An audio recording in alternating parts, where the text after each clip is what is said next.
Good morning, good afternoon, good evening, जो भी जिस वक्त ये लेक्चर देख रहा है। आशा करता हूं आप सब लोग बहुत ही अच्छे होंगे और बहुत अच्छे तरीके से अपनी पढ़ाई को भी कर रहे होंगे। होप सो आप लोग बहुत ही अच्छे हैं, होने भी चाहिए कि भैया अब क्लासेस कंप्लीट होने वाली हैं। सर हमारे क्वेश्चंस बहुत सारे हो गए हैं, चैप्टर्स भी हमारे बहुत अच्छे से लगभग सारे खत्म हो गए हैं। बस अब एक इम्पॉर्टेंट चैप्टर हमारा ये मार्जिनल रहता है, उसके बाद खत्म। तो सर लगभग हमारी सारी चीजें कंप्लीट हो गई हैं और सर हम इतने अच्छे बच्चे हैं कि हम टाइम से अपना होमवर्क भी कर लेते हैं। और सर होमवर्क में वैसे भी आप कुछ देते नहीं हो, जो क्वेश्चन आप कराते हो क्लास में वही कहते हो कि अपने होमवर्क रजिस्टर पे हम कर लो, और हम वो कर भी लेते हैं। तो सर चीजें बहुत स्मूथली चल रही हैं, बड़ा मजा आ रहा है क्वेश्चंस करने में। आओ जरा इसी के साथ साथ शुरू करते हैं हमारा आज लेक्चर नंबर 51। चलो तो भगवान का नाम लेके शुरू करते हैं। आओ जरा लेक्चर नंबर 51 हम क्या पढ़ रहे थे? सर हम पढ़ रहे थे, हाँ, मार्जिनल कॉस्टिंग, स्टैंडर्ड कॉस्टिंग नहीं, मार्जिनल कॉस्टिंग। और मार्जिनल कॉस्टिंग में अभी तक हम क्या पढ़ चुके थे, आओ जरा चेक कर ले। सर मार्जिनल कॉस्टिंग में अगर हम बात करें ना तो हमने पढ़ा था, देखो हमने पढ़ा था कॉन्सेप्ट की मार्जिनल कॉस्ट क्या होती है। आपने बताया था सर कि मार्जिनल कॉस्ट का मतलब है कि एक एडिशनल यूनिट को बनाने में क्या कॉस्ट एडिशनल आई, एडिशनल यूनिट को बनाने में क्या additional cost I, that is our marginal cost. ठीक है, तो ये सिंपल डेफिनेशन थी कि भी incremental cost of production producing one additional unit of a product. तो जब हमने ये चेक करा तो पता चला कि मार्जिनल कॉस्ट ही वेरिएबल कॉस्ट के बराबर आई। यानी हम कह सकते हैं कि marginal cost is equal to the variable cost. फिर हमने कहा कि cost profit volume ratio, sorry cost volume analysis, CVP analysis हमने करा। और सीवीपी एनालिसिस में हमने कहा कि भाई वेरिएबल यानी कि मार्जिनल कॉस्ट और फिक्स कॉस्ट को हमने एनालाइज करा। हमने कहा वेरिएबल कॉस्ट तो फिक्स रहे, फिक्स कॉस्ट तो फिक्स रहेगी, वेरिएबल कॉस्ट यानी मार्जिनल कॉस्ट डायरेक्टली रिलेट करती है किससे, लेवल ऑफ आउटपुट के साथ। तो इसकी स्टडी को कहते हैं सीवीपी एनालिसिस, और जिसकी मदद से हम कॉस्ट वॉल्यूम प्रॉफिट इन सबको कैलकुलेट करेंगे। और इससे हम क्या निकाल पाएंगे sir, break even point, margin of safety, contribution, ये सारी चीजें हम निकाल सकते हैं। कंट्रीब्यूशन मैंने आपको बता दिया था क्या होता है। सर कंट्रीब्यूशन का सिंपल मतलब है sales minus variable cost, sales minus variable cost. यानी सेल्स में से अगर मैं वेरिएबल कॉस्ट निकाल दूं तो मेरे पास जो बचेगा that is my contribution. Simple मतलब है कि सर मैं ये कैलकुलेटर बनवा रहा हूं, इस कैलकुलेटर को बनाने में मटेरियल भी लग रहा है, लेबर भी लग रहे हैं, ओवरहेड्स भी लग रहे हैं। तो इस कैलकुलेटर के सेलिंग प्राइस में से मैं वेरिएबल वालों को पैसे दे दूंगा कि 100 रुपए मेरे पास आए ये कैलकुलेटर बेच के, और मैंने लेबर को कहा वेरिएबल हो ये लो, मटेरियल को कहा वेरिएबल हो ये लो। तो उसमें से लेट सपोज मैंने 60 रुपीज वेरिएबल कॉस्ट वालों को दे दिए, तो उसके बाद मेरे पास जो 40 रुपए बचे दैट इज माई कॉन्ट्रीब्यूशन। चलो तो ये मैंने आपको बता दिया था कंट्रीब्यूशन क्या होता है इक्वेशन के हिसाब से। फिर इस कंट्रीब्यूशन से हमें क्या करनी होती है, फिक्स कॉस्ट को रिकवर करना होता है। अब मैंने आपको ये भी बता दिया था कंट्रीब्यूशन आप टोटल के बेसिस पे निकाल सकते हो, यानी टोटल कंट्रीब्यूशन, और पर यूनिट के बेसिस पे भी निकाल सकते हो। ठीक है, तो टोटल के बेसिस पे कैसे निकलेगा सर, बहुत सिंपल है, टोटल सेल्स में से टोटल मार्जिनल ये वेरिएबल कॉस्ट माइनस कर दो, और पर यूनिट के बेसिस पे निकलता है कि सेलिंग प्राइस पर यूनिट में से variable cost per unit minus कर दो। चलो उसके बाद सर हमने प्रॉफिट वॉल्यूम रेशियो पढ़ा था। इसका नाम बड़ा अजीब है, प्रॉफिट वॉल्यूम रेशियो, पर एक्चुअली में ये क्या है, एक्चुअली में ये कंट्रीब्यूशन का परसेंटेज है, किसके रिगार्डिंग, विद रिगार्डिंग सेल्स। ठीक है, जैसे हम नेट प्रॉफिट रेशियो निकालते हैं, याद करो बचपन में आपको जीपी रेशियो बताया गया था। तो जीपी रेशियो कैसे निकालते थे सर, यहाँ ग्रॉस प्रॉफिट लिखते थे, यहाँ पे सेल्स लिखते थे इनटू 100। ऐसे ही नेट प्रॉफिट रेशियो निकालते थे, कैसे निकालते थे sir net profit ratio, sir लिखते थे net profit divide by 100 in, sorry, net profit divide by sales into 100। अब यहां पे मैं कह रहा हूं जीपी रेशियो एनपी रेशियो छोड़ो, कंट्रीब्यूशन रेशियो बता दो। तो आप बोलोगे सर कंट्रीब्यूशन रेशियो का मतलब हो गया, या कंट्रीब्यूशन परसेंटेज का मतलब हो गया contribution divided by sales into 100। ये कोई फॉर्मूला है? बस कंट्रीब्यूशन रेशियो या कंट्रीब्यूशन परसेंटेज का नाम फैंसी रख दिया। क्या नाम रख दिया सर उसका, एक बड़ा ही फैंसी नाम इन्होंने रख दिया, प्रॉफिट वॉल्यूम रेशियो। ये राशन हो गया गलती से, ये राशन नहीं है रेशियो है। Profit volume ratio. ठीक है, तो ये सिंपली क्या होता है, कंट्रीब्यूशन की परसेंटेज। अब ये मैंने आपको बता दिया था, आप पर यूनिट के बेसिस पे भी निकाल सकते हो, टोटल के बेसिस पे भी निकाल सकते हो। पर यूनिट पे कैसे निकलेगा सर, कंट्रीब्यूशन पर यूनिट ले लो और सेलिंग प्राइस पर यूनिट ले लो। टोटल के बेसिस में कंट्रीब्यूशन भी टोटल ले लो और नीचे सेल्स टोटल ले लो कि कितने यूनिट बिक गए। फिर अगर एक साल से ज्यादा के लिए बनाना है या एक साल से ज्यादा का डेटा गिवन है, तो उस केस में हम क्या करते हैं, हम कहते हैं चेंज इन कंट्रीब्यूशन या प्रॉफिट। कभी कभी क्वेश्चन में कंट्रीब्यूशन ना देके प्रॉफिट का चेंज दे देगा या 2 साल के प्रॉफिट्स दे देगा, divided by change in sales. तो हम ऐसे भी निकाल सकते हैं। उसके बाद सर, उसके बाद मैंने आपको बताया था कि पीवी रेशियो निकालने का एक और तरीका होता है। अगर मेरे पास प्रॉफिट और फिक्स कॉस्ट गिवन है तो सर कुछ नहीं है, profit plus fix cost contribution बन जाता है। तो आप कंट्रीब्यूशन ऐसे भी निकाल सकते हो उल्टा चल के, प्रॉफिट प्लस फिक्स कॉस्ट और उसके बाद वो कंट्रीब्यूशन बन गया, डिवाइडेड बाय सेल्स करोगे, इनटू 100 आपका कंट्रीब्यूशन रेशियो या प्रॉफिट वॉल्यूम रेशियो आ जाएगा। चलो उसके बाद सर, उसके बाद मैंने आपको बताया था कि ये एक रिलेशन बनता है पीवी रेशियो और वेरिएबल कॉस्ट रेशियो का, यानी वेरिएबल कॉस्ट परसेंटेज का, कि अगर आप 100 में से पीवी रेशियो माइनस कर दोगे तो वेरिएबल कॉस्ट आएगी, और पीवी रेशियो निकालने के लिए 100 में से वेरिएबल कॉस्ट माइनस कर दोगे तो पीवी रेशियो आ जाएगी। यानी सिंपल है, 100 बनता है, टोटल 100 बनेगा अगर कंट्रीब्यूशन परसेंटेज मतलब PV ratio plus variable cost का परसेंटेज आप जोड़ दोगे इज इक्वल टू 100। ठीक है, फिर मैंने आपको ब्रेक इवन एनालिसिस के बारे में बताया था। इसके लिए मैंने आपको बताया था यूजिंग अलजेब्रिक इक्वेशन, कि यानी इसको निकालने के 2 तरीके हैं। वैसे तो खैर 2 तरीके क्या है, एक ही तरीका है। उसको हम जोग्राफिकली नहीं, सॉरी, ग्राफिकली, जोग्राफिकली कह रहा हूँ, ग्राफिकली भी बना सकते हो। तो हम आज की क्लास में सीखेंगे। तो इक्वेशन से क्या था सर, सबसे पहले तो ब्रेक इवन पॉइंट का मतलब बताओ। सर ब्रेक इवन पॉइंट का मतलब है कितने यूनिट बेचे। ठीक है, 2 तरीके से, कि कितने यूनिट बेचे, या तो ये यूनिट में निकलेगा या फिर कितने, सर या तो ये निकलेगा यूनिट में या फिर कितने सेल्स हो इन टर्म्स ऑफ रुपीस। तो पहले मैं यूनिट की बात करता हूं भाई, कितने यूनिट बेचे। ठीक है, मेरी बात समझो मैं क्या कह रहा हूं, कितने यूनिट बेचे, कि मुझे इतना कंट्रीब्यूशन हो, मुझे वेरिएबल कॉस्ट हटाने के बाद इतना बचे जिससे मेरे सारे फिक्स खर्चे निकल जाए, मतलब मेरे पास प्रॉफिट में कुछ ना बचे, प्रॉफिट विल बी जीरो। तो हम कितने यूनिट बेचे, तो सर सिंपल इसको कैसे निकालते थे हम सिंपल ये कहते थे कि देखो सर, अगर 150 रुपए का आप बेच रहे हो और 80 रुपए वेरिएबल कॉस्ट है, तो 150 पे वेरिएबल कॉस्ट तो आपकी प्रोपोर्शनेट रहेगी, क्योंकि जैसे जैसे आपके यूनिट बढ़ेंगे वैसे वैसे आपकी वेरिएबल कॉस्ट बढ़ेगी। यूनिट कम होंगे तो वेरिएबल कॉस्ट भी कम होगी। तो सबसे पहला खर्चा कौन सा निकालो, वेरिएबल कॉस्ट का। तो मैंने कहा 150 में से 150 रुपए जैसे ही मेरे पास आए, मैंने 80 रुपए दे दिए वेरिएबल वालों को कि भैया ये रख लो। तो मेरी जेब में कितने बचे, सर मेरी जेब में बचे टोटल 70 रुपए। ठीक है, अब इस 70 रुपए से मुझे ये फिक्स कॉस्ट को कवर करना है, तो मैं कितने यूनिट बेचूं, कितने यूनिट बेचूं कि ये 70,000 के बराबर आ जाए। सर बड़ा सिंपल है, आप कह रहे हो 70 रुपए का एक आपको कंट्रीब्यूशन मिलेगा और कह दो एक्स यूनिट बेचोगे, तो कितना आना चाहिए, 70,000। तो एक्स कितना आ गया सर, सिंपल सिंपल 1000 यूनिट। यानी 1000 यूनिट बना के आप बेचते हो तो आपको इतना कंट्रीब्यूशन मिलेगा कि जिससे फिक्स कॉस्ट रिकवर हो जाएगी। तो अगर मैं इसको डायरेक्टली फॉर्मूले में डालूं तो मैं कहूंगा fix cost divided by contribution per unit. तो एक्चुअली में ये कोई फॉर्मूला नहीं है, ये सिंपल लॉजिकल बात है कि भैया इतने पैसे कमाने हैं और कितने बेचूं कि इतने कमा पाऊं। खुद सोचो, जरा खुद सोचो, प्रैक्टिकली सोचो। मान लो एक छोटा सा मोमोज वाले की एक दुकान है। सर मोमोज की बात मत करो, मुंह में पानी आता है, नहीं मोमोज नहीं खाने चाहिए, गंदी बात होती है। ठीक है, बेकार उसमें सारी सब्जियां, बेकार उसमें टमाटर और बहुत ही गंदे उसमें जो भी उसमें वेज नॉन वेज है वो सब बहुत गंदा होता है, तो बिल्कुल मत खाना। ठीक है, और स्टूडेंट्स को तो बिल्कुल दूर रहना चाहिए। सर कैसी बात कर रहे हो, कल ही एक प्लेट लपेट कर आए हैं। अच्छा लपेट ली ना, अब आगे से मत खाना। चलो आओ जरा मुद्दे पे, कि भैया फिक्स्ड कॉस्ट, ठीक है, एक मोमोज वाला है, उसको पता है कि भैया मैं सबसे पहले पैसा देके मोमोज लेकर आऊंगा, that is my variable cost.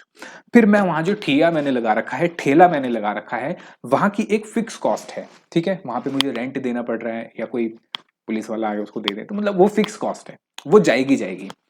अब उसको पता है कि मुझे इतनी प्लेट तो कम से कम बेचनी ही है, कि भाई इतनी प्लेट कम से कम बेचनी है कि पहले तो वेरिएबल कॉस्ट निकल जाए, और वेरिएबल कॉस्ट तो पहले ही जा चुकी है जब वो खरीद के लाया था। तो सेल्स माइनस वेरिएबल कॉस्ट। अब इतने पैसे मुझे कमाने हैं कि मेरे फिक्स कॉस्ट भी निकल जाए, उससे ऊपर जब मैं जाऊंगा तो मुझे क्या होगा? प्रॉफिट। तो सिंपल है सर, कंट्रीब्यूशन से फिक्स कॉस्ट को रिकवर करना है। तो फॉर्मूला अगर आप बनाना चाहो तो सिंपल बना दो, fix cost divide by contribution per unit. बताओ समझ आया? अच्छा, अगर मुझे टोटल सेल्स की टर्म्स में निकालना है, टोटल सेल्स कितने रुपीस में करूं, तो उसको हम कैसे निकाल सकते हैं कि फिक्स कॉस्ट को आप कंट्रीब्यूशन से डिवाइड ना करके, फिक्स कॉस्ट को कंट्रीब्यूशन से डिवाइड ना करके पीवी रेशियो से मल्टी डिवाइड कर दो। किससे डिवाइड कर दो? पीवी रेशियो से। मैंने ये डेरिवेशन भी आपको करके दिखाया था, ठीक है? बताओ समझ आया या नहीं आया? ठीक है सर, समझ आ गया, ये बात भी हमारे पल्ले पड़ गई। फिर मैंने आपको एक और पॉइंट कराया था जिसका नाम है सेल्स एट डिजायर्ड प्रॉफिट। ये भी कुछ नहीं है सर, सिंपल बात है। सबसे पहले तो मोमोज वाले ने ये सोचा कि भैया मेरा ब्रेक इवन पॉइंट कितनी प्लेट पे हो जाएगा। अब वो चाहता है कि इतना प्रॉफिट मुझे कमाना है, तो सबसे पहले क्या होगा सर? सबसे पहले तो खर्चे पूरे करो। खर्चे निकालने के बाद जो बचेगा वो आपका प्रॉफिट है।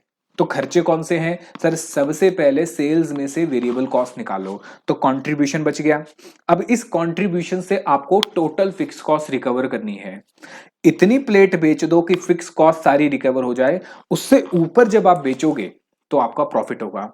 अब कितना प्रॉफिट कमाना है वो सिंपल आप बोल दो कि भैया मुझे फिक्स कॉस्ट भी कवर करनी है, मुझे इतना प्रॉफिट भी कमाना है, दोनों को ऐड कर दूं, टोटल इतना कमाना है, और किससे? कंट्रीब्यूशन से। तो सिंपल मैंने आपको बताया था, मैंने आपको ये करवा भी दिया था कि भैया desired sales unit to earn desired profit कैसे निकालोगे सर? सिंपल है, फिक्स कॉस्ट तो रिकवर करनी ही करनी है, साथ साथ डिजायर्ड प्रॉफिट को भी कमाना है। तो टोटल इतना कमाना है किससे? कंट्रीब्यूशन से। तो क्या आ जाएगा? Sales unit at desired profit. और अगर मुझे रुपीस में निकालना है, वैल्यू में निकालना है, तो मैं पीवी रेशियो से डिवाइड करके निकाल सकता हूं। ठीक है, चलो इसके रिगार्डिंग हमने कुछ क्वेश्चंस भी करे थे, और हमने लास्ट जो क्वेश्चन करा था वो करा था क्वेश्चन नंबर 3। ठीक है, चलो तो हमारे क्वेश्चन नंबर 3 तक खत्म हो गया है। आज हमें करना है अपना नया। चलो भैया, लेक्चर नंबर 51 अब शुरू हो रहा है। अभी तक तो हम क्या कर रहे थे सर? अभी तक तो हम सिर्फ रिवाइज कर रहे थे पुराना लेक्चर कि हमने क्या क्या पढ़ा है। ठीक है, हाँ चलिए भाई, कॉन्सेप्ट नंबर 3 तो हो गया, और सॉरी, कॉन्सेप्ट कौन सा हो गया था हमारा? कॉन्सेप्ट क्वेश्चन नंबर 3 हो गया था। क्वेश्चन नंबर 3 हो गया हमारा।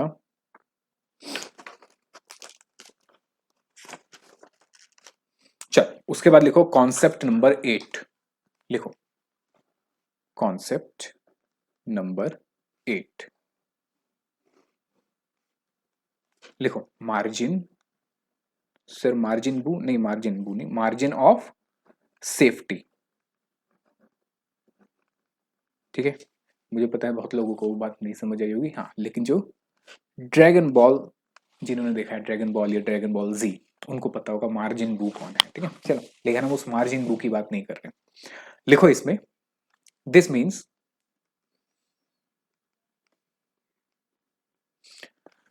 The value of sales above break even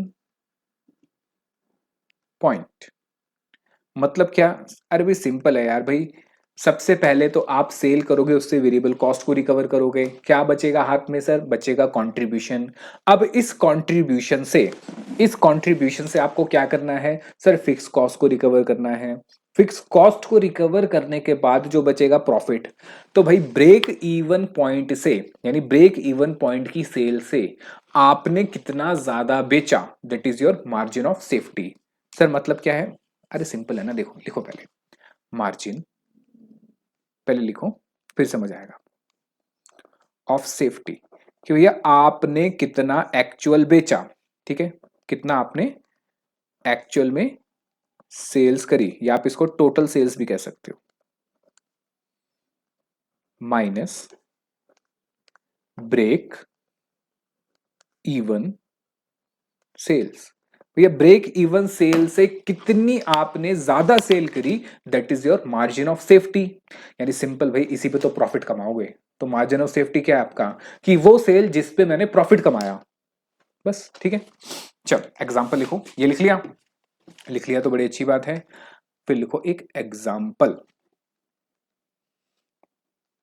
sir ये चैप्टर तो बहुत इजी लग रहा है, हमें तो लगता था बहुत सारे फॉर्मूले हैं इसमें। हमारे तो साथ वाले जो हमारे दोस्त थे वो भी डराते थे, उसमें ये फॉर्मूला है, उसमें वो फॉर्मूला है। पर ये तो बड़ा इजी लग रहा है। हाँ इजी है, कुछ भी मुश्किल नहीं है, और कोई फॉर्मूला में कुछ नहीं है, सिंपल लॉजिकल टर्म्स है। ठीक है, चलो आओ जरा लिखो example. Sales quantity equal to 15,000 unit, यानी हमने एक्चुअल में सेल कितनी करी, 15,000 unit. Selling price per unit ₹50। Variable cost per unit ₹30। तो हमारी फिक्स कॉस्ट कितनी हो गई, लिखो fixed cost. Sir fix cost हमें क्या पता कैसे कितनी हो गई, हाँ हमें नहीं पता ना, वो तो क्वेश्चन में दिया हुआ है। हमारी फिक्स कॉस्ट हो गई सर 1,80,000 रुपए। लो भैया, ये डेटा हमें गिवन है, मुझे क्या निकालना है सर, मुझे निकालना है margin of safety. Calculate break even point and margin of safety. ठीक है, मार्जिन ऑफ सेफ्टी को मैंने शॉर्ट फॉर्म में MOS लिख दिया। चलो, तो मार्जिन ऑफ सेफ्टी क्या कहता है सर, सिंपल है कि भैया एक्चुअल सेल कितनी करी और ब्रेक इवन सेल कितनी होनी चाहिए थी। तो जो आपने ब्रेक इवन सेल से ज्यादा सेल करी, that is my margin of safety. अब इसको मैं रुपीज में भी निकाल सकता हूं, और इसी को मुझे जब परसेंटेज में निकालना होगा तो परसेंटेज में भी निकाल लूंगा। चलो आओ जरा, सबसे पहले तो मैं ब्रेक इवन सेल निकाल लूं। सर ब्रेक इवन सेल्स, आप ये रुपीज में निकाल रहे हो या फिर यूनिट में निकाल रहे हो। ठीक है, मैं यूनिट में निकाल रहा हूं पहले, हालांकि क्वेश्चन में अगर कुछ गिवन नहीं है तो आप दोनों टर्म्स में निकाल लेना, मतलब आप यूनिट में भी निकाल लेना, आप रुपीज में भी निकाल लेना। तो ब्रेक इवन सेल्स क्या कहता है सर, सिंपल है कि मुझे सारी कॉस्ट कवर करनी है, फिक्स्ड और वेरिएबल। तो वेरिएबल वाली तो मेरी कवर हो जाती है जब मैं सेल्स में से कंट्रीब्यूशन माइनस कर देता हूं। तो मुझे सिर्फ कौन सी कॉस्ट कवर करनी है सर, मुझे फिक्स्ड कॉस्ट कवर करनी है, और वो भी किससे कवर करनी है सर, कंट्रीब्यूशन। और याद रखना यहां पे कंट्रीब्यूशन पर यूनिट आएगा, टोटल में मत लिख देना, पर यूनिट आएगा। ठीक है, क्योंकि एक एक यूनिट से तो रिकवर करनी है। और नहीं समझ आए तो एक्स वाला तो मैं आपको बता ही चुका हूं, वैसे कर लेना यार। क्वेश्चन ऐसा नहीं है कि आपको पहले फॉर्मूला लिखना है एग्जाम में फिर आपको करना, नहीं, आपको बस प्रोसीजर सही करना है, एग्जामिनर आपको नंबर दे देगा। मुझे बताओ जरा फिक्स कॉस्ट कितनी है हमारी, सर हमारी फिक्स कॉस्ट है 1,80,000। क्या आप कंट्रीब्यूशन बता सकते हो मुझे कितना होगा, सर कंट्रीब्यूशन गिवन नहीं है, पर हम बता निकाल सकते हैं कि 50 रुपए हम कमाएंगे, जिसमें से 30 रुपए वेरिएबल वाले को दे देंगे, तो कंट्रीब्यूशन आ गया 20 रुपए पर यूनिट। मतलब सर 1,80,000 रुपए कमाने हैं 20-20 रुपए की मोमोज की प्लेट बेच के, तो कितनी प्लेट बेचनी पड़ेगी सर, 9,000 प्लेट, प्लेट नहीं यहाँ पे तो यूनिट आएगा, कितने यूनिट बेचने पड़ेंगे सर, 9,000 यूनिट बेचने पड़ेंगे। अगर मैं ये break even point in terms of rupees निकालूं तो कैसे निकालूंगा सर, 9,000 यूनिट आप बेचोगे, और एक यूनिट कितने का बिकेगा सर, एक यूनिट बिकेगा 50 रुपए का। तो कितना हो गया सर, ये हो गया सर 4.5 लाख। लो बताओ समझ आया या नहीं आया।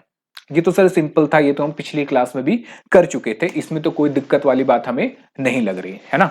चलो अब मुझे क्या निकालना है, अब मुझे निकालना है मार्जिन ऑफ सेफ्टी। तो सिंपल है भाई, एक्चुअली में आपने सेल कितनी करी, बताओ एक्चुअल में कितने यूनिट बेचे, 15,000।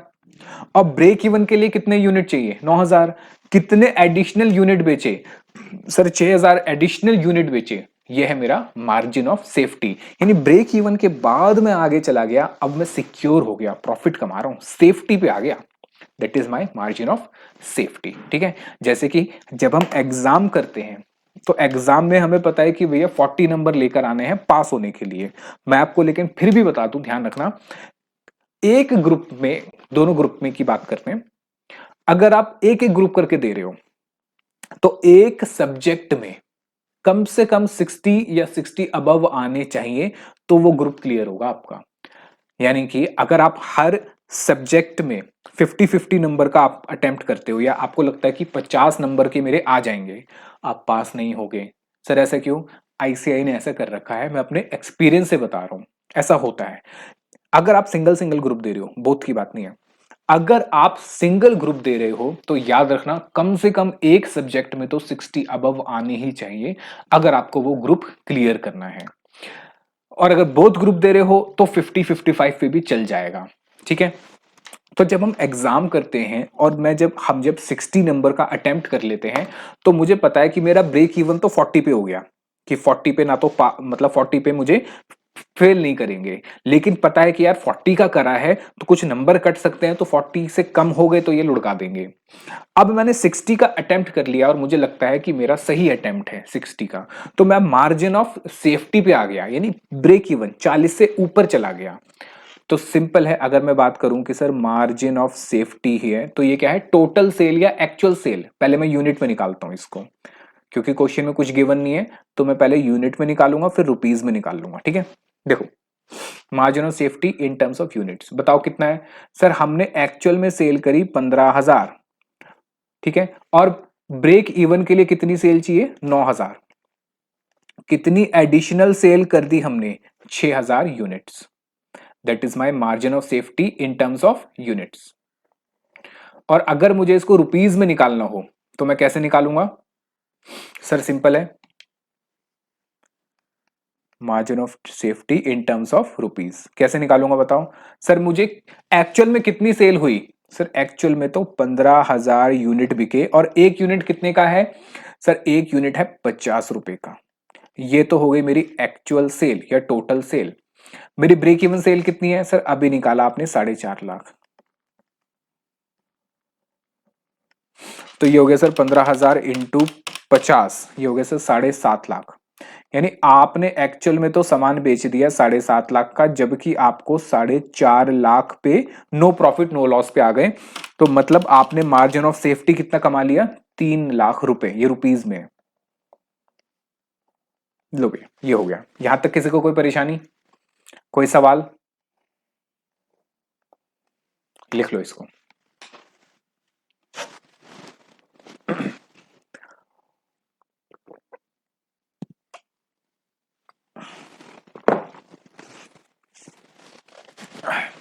सर आज तो आप कोट वोट पहन कर आए हो।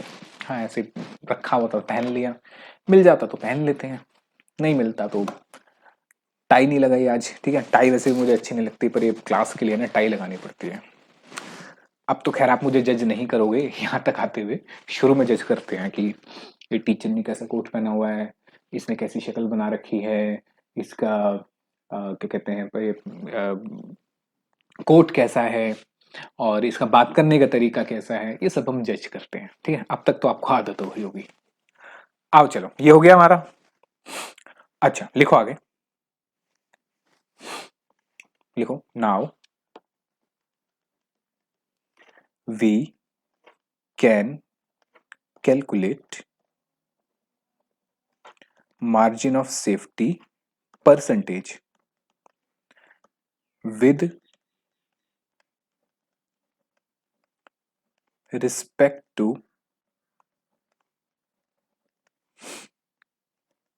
Actual sales. यानी कि अब मुझे मार्जिन ऑफ सेफ्टी की परसेंटेज की बात करनी है। तो सर मार्जिन ऑफ सेफ्टी की परसेंटेज, नेट प्रॉफिट की परसेंटेज, जीपी की परसेंटेज, सबका फॉर्मूला एक ही है। क्या फॉर्मूला है? सर देखो, आपको क्या निकालना है? मार्जिन ऑफ सेफ्टी की परसेंटेज किस पे? सेल्स पे। तो सर जैसे हम नेट प्रॉफिट, ग्रॉस प्रॉफिट या पीवी रेशियो निकालते हैं, हम नीचे लिखते हैं सेल्स। ये सेल्स एक्चुअली में नेट सेल्स होती है, आपको पता होगा। ऊपर क्या लिखते हैं? सर ग्रॉस प्रॉफिट रेशियो निकालोगे तो ऊपर जीपी लिख दो, नेट प्रॉफिट रेशियो निकालोगे तो ऊपर नेट प्रॉफिट लिख दो, और अगर आपको पीवी रेशियो निकालनी है तो ऊपर कंट्रीब्यूशन लिख दो। लेकिन अगर आपको मार्जिन ऑफ सेफ्टी के परसेंटेज निकालना है या उसकी रेशियो निकालनी है तो ऊपर क्या लिख दो? Margin of safety. तो सर ये तो कोई फॉर्मूला है ही नहीं, ये तो एक ही चीज है, बस परसेंटेज ही तो निकाल रहे हैं। हाँ परसेंटेज ही निकाल रहे हैं।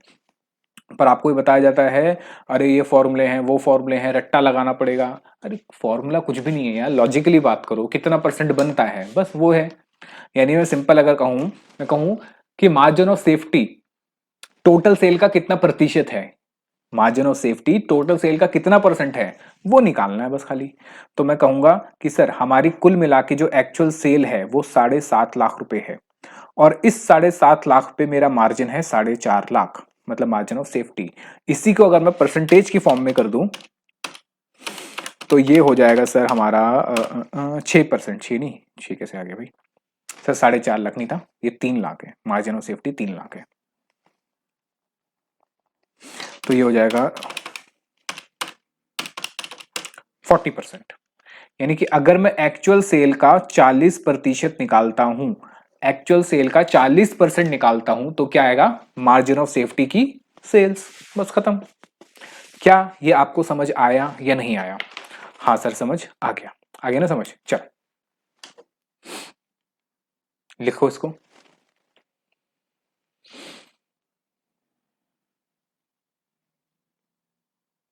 लिख लिया?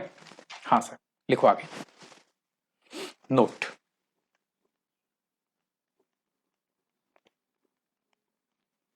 when when in question, when in question profit, comma fixed cost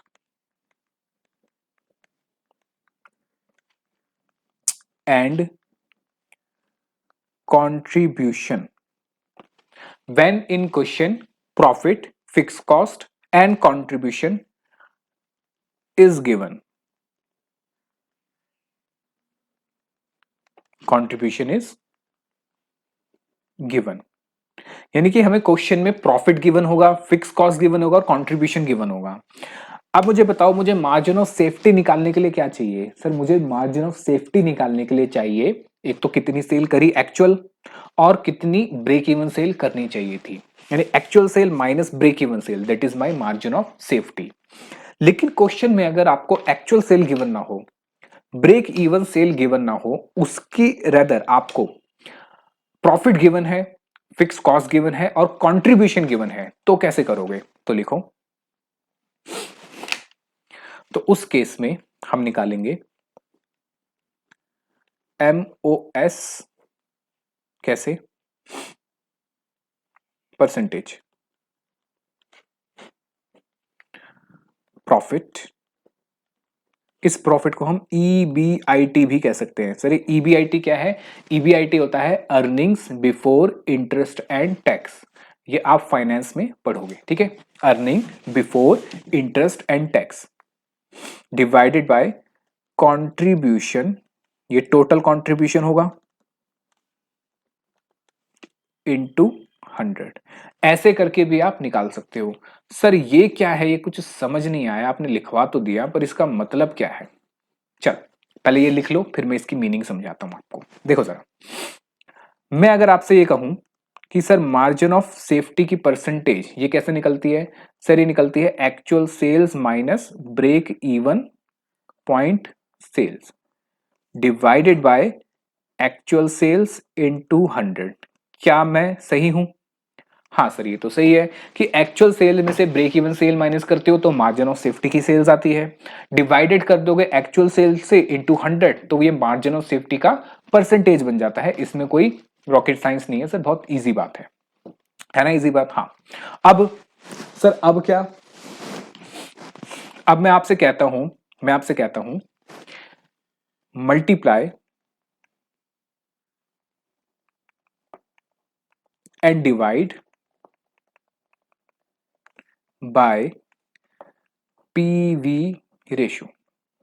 मैं पीवी रेशियो से मल्टीप्लाई भी करता हूं और डिवाइड भी करता हूं, किसको? इस इक्वेशन को, ठीक है? 100 को साइड रख देता हूं अभी, क्योंकि 100 ऑटोमेटिकली बाद में आ जाएगा। तो ये हो जाएगा sir actual sales minus break even sales, break even sales को मैं ब्रेक इवन पॉइंट लिख रहा हूं, ठीक है? डिवाइडेड बाय एक्चुअल सेल्स, इसको मैंने एक तो मल्टीप्लाई कर दिया किससे? पीवी रेशियो से, और डिवाइड कर दिया मैंने किससे? पीवी रेशियो से। ये बताओ समझ आया? मैंने मल्टीप्लाई भी कर दिया पीवी रेशियो से और डिवाइड भी कर दिया पीवी रेशियो से, क्या इक्वेशन में कोई चेंज आएगा? नहीं सर, कोई चेंज नहीं आएगा।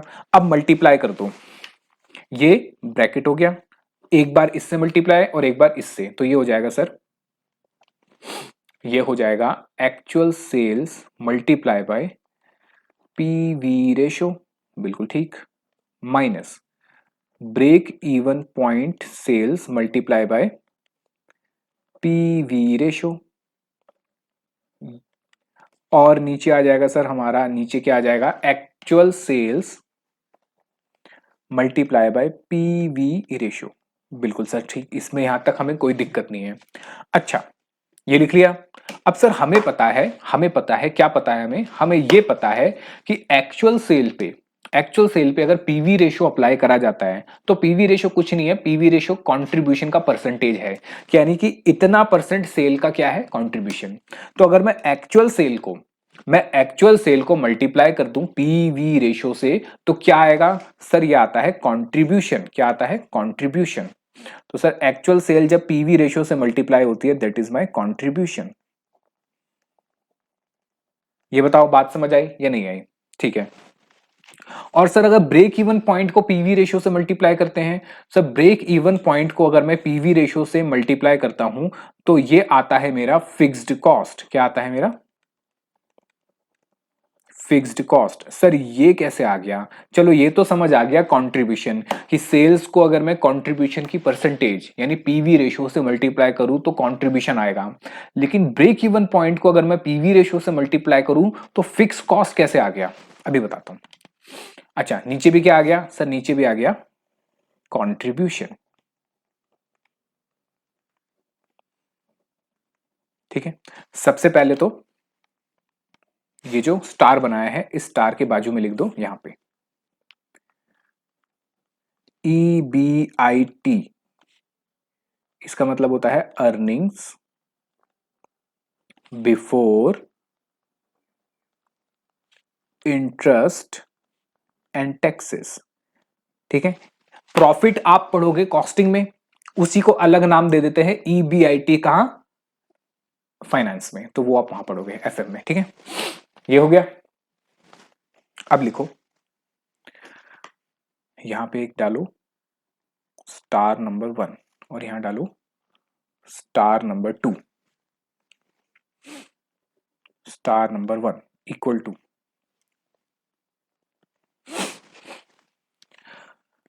मेरा पीवी रेशो कैसे निकलती है सर, पीवी रेशो निकलती है कंट्रीब्यूशन डिवाइडेड बाय सेल्स।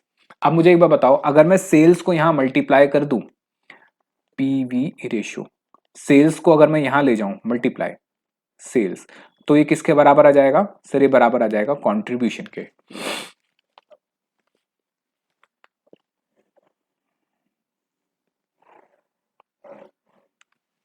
यहां तक किसी को कोई दिक्कत? स्टार नंबर 2, सर हमें पता है कि ब्रेक इवन पॉइंट, हमें पता है कि sir break even point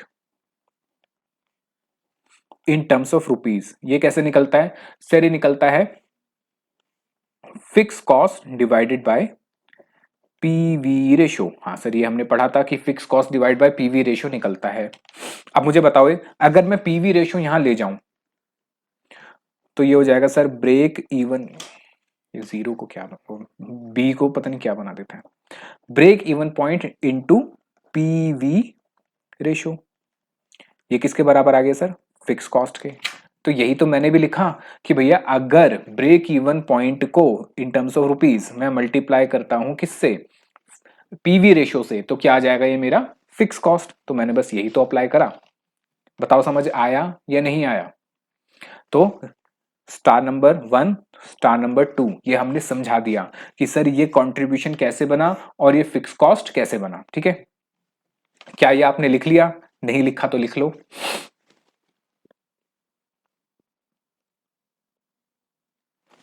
sir ये क्या है, ये मल्टीप्लाई है।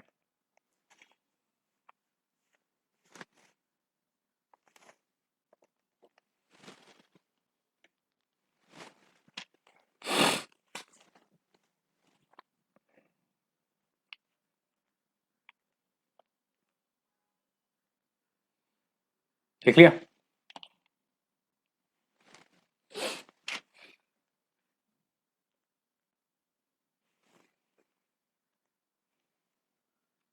हो गया?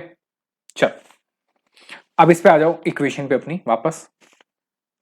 देखो, contribution minus fix cost, contribution में से अगर मैं फिक्स कॉस्ट माइनस कर दूं तो क्या निकलता है सर? देखो, सबसे पहले ना हम अगर मार्जिनल इक्वेशन की बात करें, मार्जिनल कॉस्ट इक्वेशन की, तो सेल्स आता था, सेल्स में वेरिएबल कॉस्ट माइनस करते थे तो कंट्रीब्यूशन आता था, फिर इस कंट्रीब्यूशन में से मैं फिक्स कॉस्ट माइनस करता था तो प्रॉफिट आता था। अच्छा, तो इसका मतलब सर ये हो गया जो आप कहना चाह रहे थे। हाँ, अब आपको मेरी बात समझ आई कि sir contribution minus fix cost हमारा प्रॉफिट होता है। क्या होता है? प्रॉफिट। या आप इसको EBIT भी कह सकते हो। क्या कह सकते हो? EBIT। और नीचे क्या आ गया सर? नीचे आ गया कंट्रीब्यूशन, ये टोटल है, ठीक है। और इंटू 100, वो जो 100 था वो मैंने लगा दिया। तो यानी हमारा मार्जिन ऑफ सेफ्टी, अगर मैं बात करूं मार्जिन ऑफ सेफ्टी की, तो वो कैसे निकल सकता है? वो सर ऐसे भी निकल सकता है, प्रॉफिट यानी EBIT divided by total contribution into 100। ठीक है, तो दो तरीके हैं मार्जिन ऑफ सेफ्टी परसेंटेज निकालने के, एक तो सीधा तरीका और एक घुमावदार तरीका। तो दोनों ही आपको याद करने हैं, क्योंकि एज पर द डेटा और information given in the question we have to take the respective formula. ठीक है, या respective way of calculating the figures that has been asked in the question. ठीक है, लिख लिया ये? जिन जिन ने लिख लिया बहुत अच्छी बात है, वो आ जाओ अब क्वेश्चन नंबर 4 पे। 4, क्वेश्चन नंबर 4 पढ़ो, पेज नंबर है 146। अरे चलिए जी, क्वेश्चन नंबर 4 पढ़ो।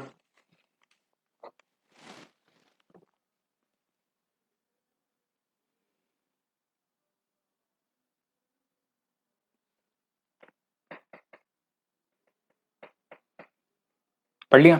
आओ जरा मेरे साथ साथ पढ़ो एक बार फिर से। जब मैं आपको टाइम दूं पढ़ने का तो उसमें जरूर पढ़ा करो, बहुत इंपॉर्टेंट होता है। कह रहा PQR limited has furnished the following data for the year 2 years। कह रहा सेल्स दे रखी है, देखो इस बार उसने 2 साल का डेटा दे दिया, 21-22 और 22-23 का सेल्स दे रखी है। यहाँ की सेल्स मतलब 22-23 की सेल्स नहीं थी। प्रॉफिट वॉल्यूम रेशियो कह रहा है 50% और 37.5%। Margin of safety, profit volume ratio मतलब contribution percentage, margin of safety का परसेंटेज भी दे रखा है as a percentage of total sales. ये तो वैसे भी टोटल सेल्स पे ही होता है। वो कह रहा है 40%, यानी अगर मैं टोटल सेल्स का 40% कर दूं, 8 लाख का 40% करूं, तो मेरे पास ये निकल कर आएगा कि ब्रेक इवन सेल्स से मैं कितनी ज्यादा सेल कर रहा हूं। ठीक है, और यहां पे भी वो परसेंटेज गिवन है, लेकिन 2022-23 के लिए, 22-23 के लिए उसने मुझे सेल्स गिवन नहीं है। कह रहा है there has been a substantial saving in the fix cost in the year 22-23। इस साल की बात कर रहा है, इस साल हमने फिक्स कॉस्ट में सेविंग करी due to the restructuring process. हमने अपना प्रोसेस को रीस्ट्रक्चर करा, मतलब हमने चेक करा कि भैया कहाँ कहाँ पे लूप होल्स हैं जहां कॉस्ट को कम करा जा सकता है। ठीक है, जैसे आपने देखा होगा कि बड़ी बड़ी IT कंपनीज जो हैं आजकल ले ओवर कर रही हैं, मतलब कह रही है कि भैया निकलो, भाई एक बंदे से हम 3 बंदों का काम करा लेंगे, आप निकलो, आपकी जरूरत नहीं है। फिर कह रहा था company could maintain its sales quantity, could maintain its sales quantity level of 20-21 in 22-23 by reducing selling price। ये लाइन जरा समझो क्या कह रहा है। वो कह रहा है कि company could maintain it sales quantity, यानी कि यूनिट की बात कर रहा है। कह रहा है कि वही unit of 2020-21 and 22 level of 20-21-22 इन 22-23। कह रहा जितने यूनिट हमने 21-22 में बेचे थे, कौन से साल में? 21-22 में। कह रहा वही यूनिट, सेम उतने ही यूनिट हम 22-23 में भी बेच सकते हैं। 22-23 में भी उतने सेल्स क्वांटिटी हम कर सकते हैं अगर हम सेलिंग प्राइस को क्या कर दे, कम कर दे, यानी मेरा सेलिंग प्राइस पर यूनिट जो है वो रिड्यूस हो जाए। कितना रिड्यूस हो जाए वो हमें नहीं पता, इतना पता चल गया सर जितने यूनिट यहां बेचे उतने ही यूनिट मुझे यहां पे भी बेचने हैं, लेकिन सेलिंग प्राइस कम हो जाएगा जिस वजह से मेरा टोटल सेल्स वैल्यू भी कम हो जाएगी। सबसे पहले कह रहा है कि भैया सेल्स निकाल के बताओ 22-23 की, ठीक है भैया सेल्स निकाल देंगे। फिर कह रहा है फिक्स कॉस्ट भी बताओ 22-23 की, वो भी निकाल देंगे। ब्रेक इवन सेल्स भी बताओ 22-23 की इन वैल्यू, तो वो भी बता देंगे। कौन सी बड़ी बात है, आओ जरा मेरे साथ साथ। चल, क्वेश्चन नंबर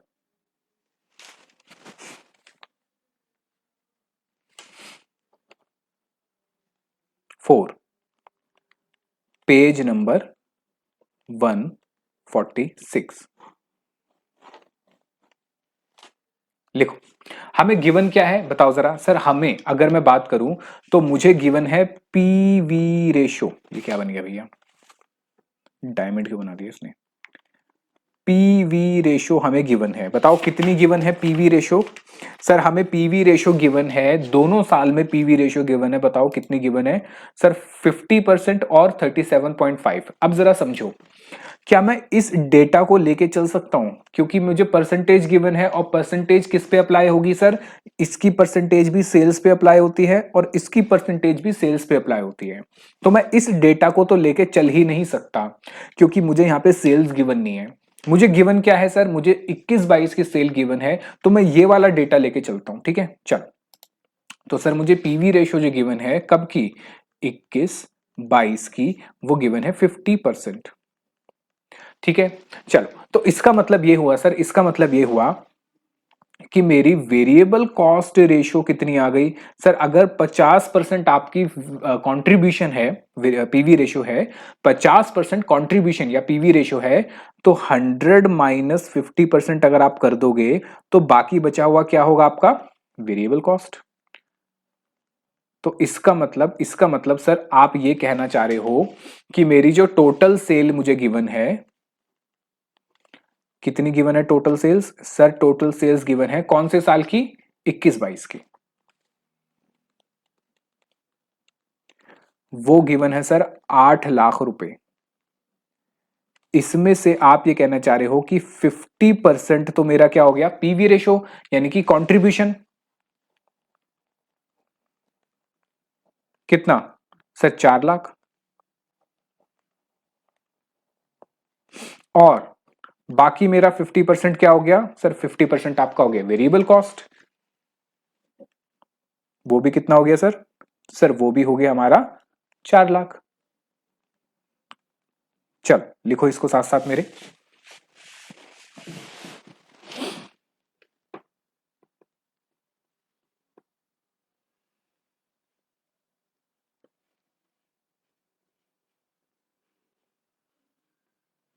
लिख लिया।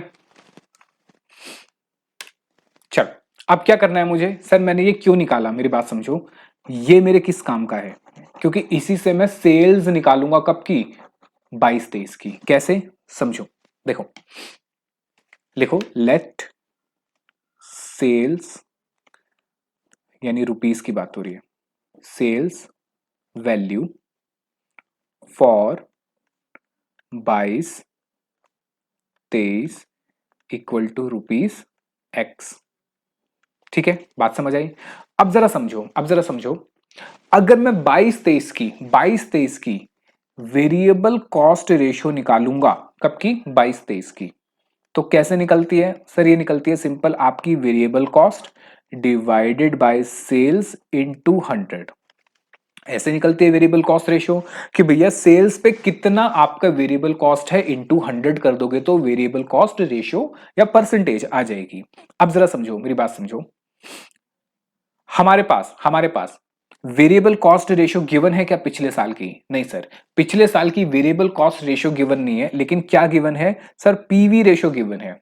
तो क्या पीवी रेशियो से मैं वेरिएबल कॉस्ट रेशियो निकाल सकता हूं, सर बिल्कुल निकाल सकते हो। तो मैं कहूंगा कि सर मेरी वेरिएबल कॉस्ट रेशियो कब, 22-23 की, वो कितनी है सर, वो होगी 100 माइनस कितना था, 37.5 परसेंटेज, ये था। हाँ, तो 100 माइनस 37.5, ये हो गया सर 62.5। क्या मुझे मेरी 22-23 की परसेंटेज मिल गई, यानी यहां जो वैल्यू है वेरिएबल कॉस्ट की ये मुझे मिल गई। बिल्कुल सर मुझे मिल गया। तो सर अगर मैं इसको इक्वेशन में पुट कर दूं तो ये हो जाएगा सर 62.5 परसेंटेज इक्वल टू, क्या मुझे 22-23 का वेरिएबल कॉस्ट पता है? क्या मुझे 22-23 का वेरिएबल कॉस्ट पता है? बताओ। हाँ सर, 22-23 का वेरिएबल कॉस्ट तो हमें पता ही नहीं है। पता है, 22-23 की वेरिएबल कॉस्ट जो है वो आपके 21-22 के बराबर ही होगी, यानी वेरिएबल कॉस्ट आपकी 4 लाख ही आएगी। और सेल्स मुझे पता है नहीं सर, सेल्स को तो मैंने एक्स माना है। ठीक है, अब यहां परसेंटेज लगाओ या यहां 100 लगाओ, दोनों में से एक ही जगह आएगा। ठीक है, चलो तो इसका मतलब ये हो गया सर, एक्स को यहां ले जाओ, 4 लाख डिवाइडेड बाय 62.5%, तो ये हो जाएगा सर 6,40,000। तो यानी मेरी 22-23 की सेल भी आ गई कितनी, 6,40,000। सर ठीक है, समझ आ गया, लेकिन है ना बात कुछ हजम नहीं हुई। बात हजम नहीं हुई तो जाके हाजमूला खाओ। हजम नहीं हुई तो नहीं सर, मतलब हाजमूला से ये हजम नहीं होगी, कुछ बताना पड़ेगा आपको। चलो मैं बताता हूँ, पहले ये लिख लो। लिख लिया?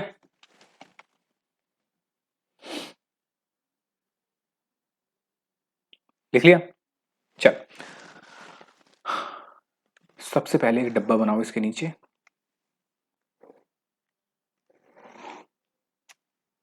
और इसमें लिखो note, let selling price per unit ₹100। मैं एग्जांपल ले रहा हूं कि एक यूनिट का सेलिंग प्राइस है 100 रुपए, वेरिएबल कॉस्ट पर यूनिट है ₹60। तो मेरा कंट्रीब्यूशन कितना हो गया?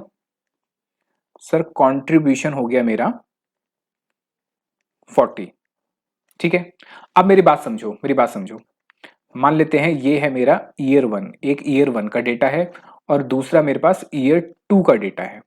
अब अगले साल मैंने क्या करा, पहले मेरी बात समझो। मैं कह रहा हूं करंट ईयर में मेरी जो सेलिंग प्राइस पर यूनिट है वो 100 रुपए है, यानी एक यूनिट 100 रुपए का मैं बेचता हूं।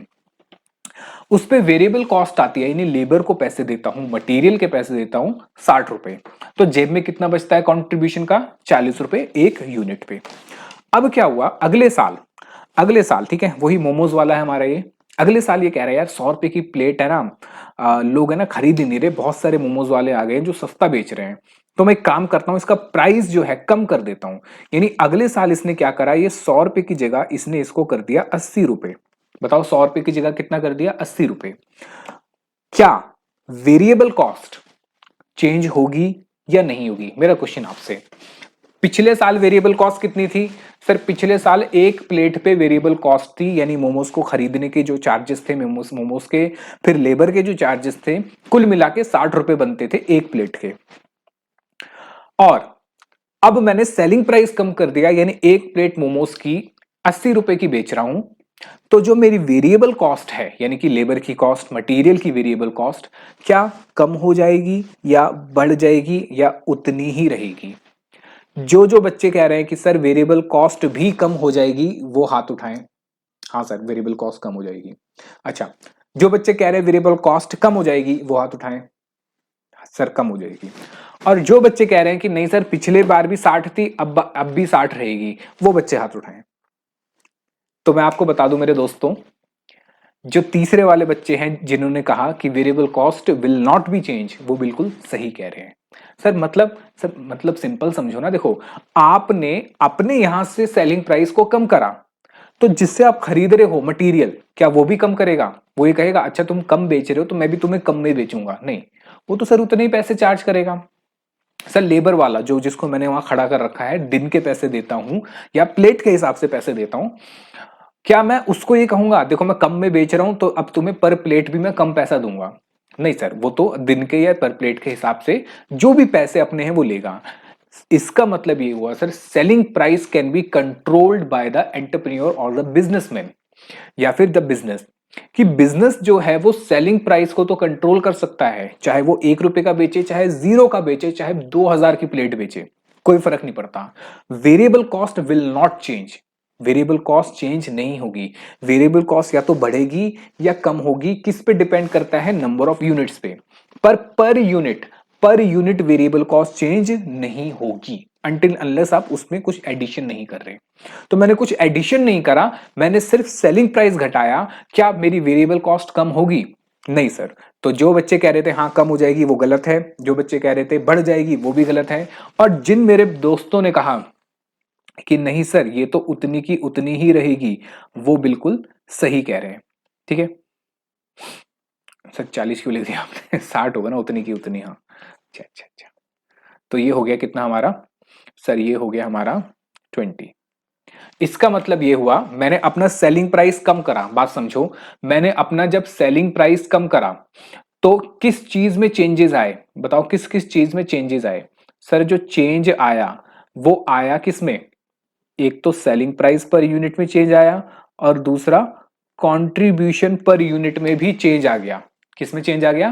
कंट्रीब्यूशन पर यूनिट में भी चेंज आ गया। ठीक है, अब मेरी बात समझो,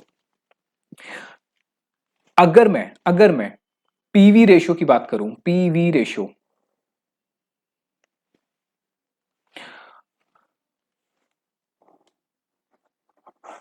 सर ये क्या मतलब है? आपने तो मिटा दिया, हम कैसे मिटाएं? कोई नहीं, नीचे लिख लो, क्या दिक्कत है। मैं पीवी रेशो की बात करूं तो यहां मेरा पीवी रेशो कितना आएगा? सर सिंपल है, 100 रुपए पे 40 रुपए कमा रहे हो मतलब 40%, 40%। अच्छा यहां पे कितना आएगा? सर यहां पे आप कहोगे कि कितना कमा रहे हो?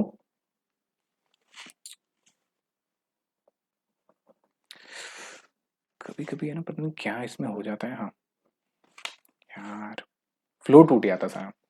हाँ यहां पे क्या है सर, 20 रुपए कमा रहे हो 80 की सेल पे, तो ये हो गया सर 200,000 डिवाइड बाई 80। सर ये हो गया 25%। कितना हो गया? 25%।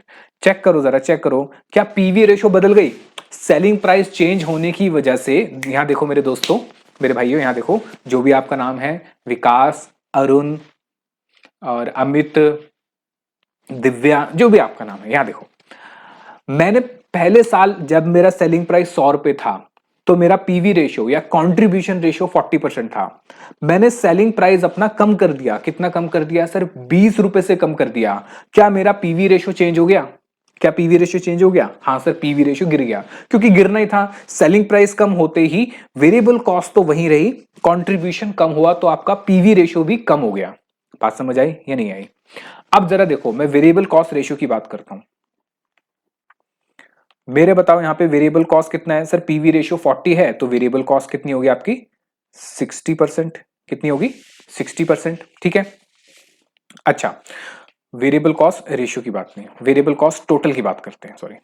देखो, लेट सपोज मैंने यहां जो यूनिट बेचे वो बेचे 1000, तो मेरे यहां पे टोटल वेरिएबल कॉस्ट कितनी हो गई सर? 1000 इंटू 60 कितने हो गए? 6000। कितने हो गए? 6000, सॉरी 60,000 रुपए। बताओ समझ आया या नहीं आया? ठीक है sir.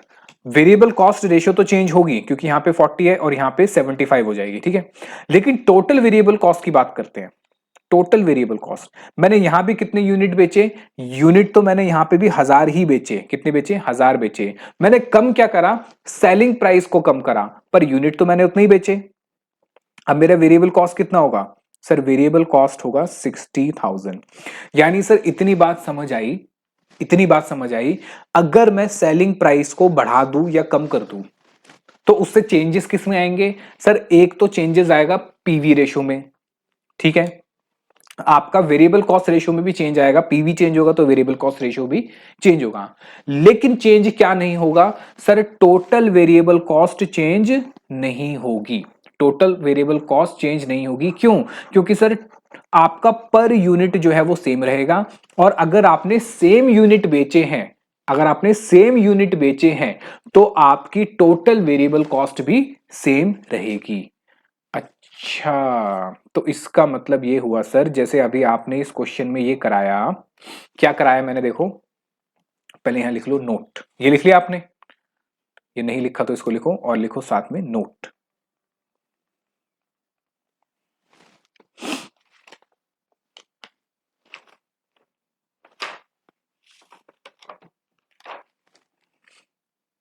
When selling price per unit is changed, change मतलब या तो सर इंक्रीज या decrease, comma, then there will be change in, किस में चेंज होगा सर, पीवी रेशो में चेंज होगा। ये शायद मैंने आपको लिखवा दिया था पहले, मुझे याद नहीं है, पर दोबारा लिख लो कोई नहीं। सर चेंज होगा पीवी रेशो में, और किस में चेंज होगा, वेरिएबल कॉस्ट रेशो में भी चेंज होगा। और किस में चेंज होगा सर, और आपका, हाँ बस इसी दोनों में चेंज होगा। अच्छा, क्या चेंज नहीं होगा, लिखो, but this will not change, क्या चेंज नहीं होगा सर, हमारा variable cost per unit change नहीं होगा, और टोटल वेरिएबल कॉस्ट चेंज नहीं होगा। ठीक है, लेकिन कंडीशन क्या है सर, कंडीशन है इसके ऊपर, ऐसे ही नहीं है, कंडीशन है। क्या कंडीशन है सर, कंडीशन है that total units remains, total units remains same in both year. ठीक है, तो टोटल यूनिट्स क्या होने चाहिए, सेम रहने चाहिए बोथ ईयर, सो दैट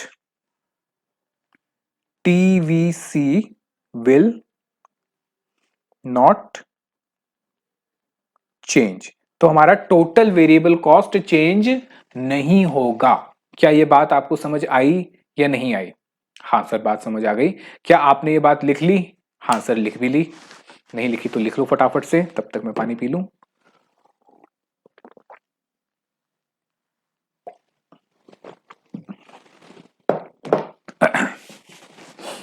चलो, अब इस क्वेश्चन में आओ जरा।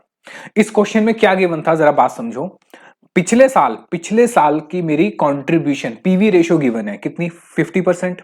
मतलब ये हुआ सर, 8 लाख पे कंट्रीब्यूशन हुआ 50%, 4 लाख।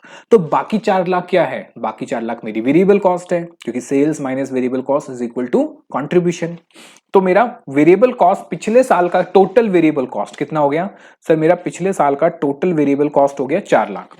अब उसने क्वेश्चन में ये स्पेसिफाई किया हुआ है कि जितने यूनिट मैंने पिछले साल बेचे उतने ही यूनिट मैंने इस साल भी बेचे हैं। सर कहां लिखा है ऐसे, देखो, the company could maintain its sales quantity of 2021-22 in 22-23। ये मैंने लिखा भी था, जितनी क्वांटिटी 21-22 में बेची उतनी क्वांटिटी ही 22-23 में बेच रहे हैं, यानी quantity is not changing. Change क्या हो रहा है, सेलिंग प्राइस। तो सेलिंग प्राइस के चेंज होने की वजह से सर पीवी रेशो बदल जाएगी। और क्या बदल जाएगा सर, हमारा ये बदल जाएगा, क्या कहते हैं, वेरिएबल कॉस्ट रेशियो बदल जाएगी। लेकिन क्या नहीं बदलेगा, वेरिएबल कॉस्ट पर यूनिट नहीं बदलेगा, उसके साथ साथ टोटल वेरिएबल कॉस्ट नहीं बदलेगी। ठीक है सर, तो इसलिए मैंने बेस क्या लिया, मैंने बेस लिया वेरिएबल कॉस्ट निकालने के लिए, मतलब मैंने बेस लिया वेरिएबल कॉस्ट सेल्स निकालने के लिए।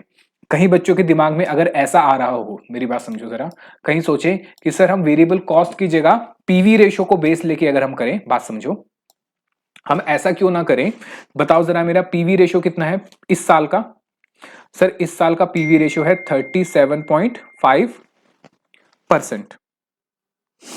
इस साल का पीवी रेशो कितना है, 37.5%। एक सेकेंड,